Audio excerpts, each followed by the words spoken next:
எட்டயபுரம் மன்னர்களின் பரம்பரை வரலாறு பற்றி கவி கேசரி சாமி தீட்சிதர் என்பவர் வம்சமணி தீபிகை என்னும் நூலை 1879 வெளியிட்டார். அப்பதிப்பை திருத்தி வெளியிட ஆசை கொண்ட பாரதி ஆட்சி செய்த வெங்கடேஸ்வர எட்டப்பருக்கு 6/8/1919 இக்கடிதம் எழுதினார்.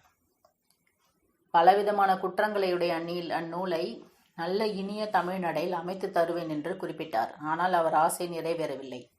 வம்சமணி தீபிகை நூலின் மூல வடிவம் மறுபதிப்பாக இலசை மணி என்பவரால் 2008 அப்படியே வெளியிடப்பட்டது.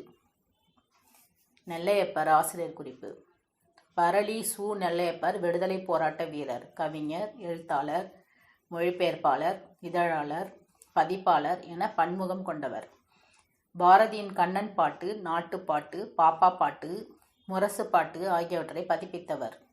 பாரதி நடத்திய சூரியோதயம், கர்மயோகி ஆகிய இதழ்களில் துணையாசிரியராகவும், லோகோபகாரி, தேசபக்தன் ஆகிய இதழ்களில் துணையாசிரியராகவும், பிறகு ஆசிரியராகவும் பணியாற்றியவர்.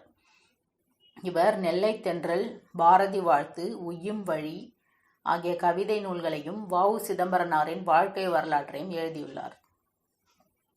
மகாகவி பாரதி நெல்லையப்பருக்கு எழுதிய கடிதம் ரா.அ. பத்மநாபன் பதிப்பித்த பாரதி கடிதங்கள் என்னும் நூலில் இடம்பெற்றிருக்கிறது.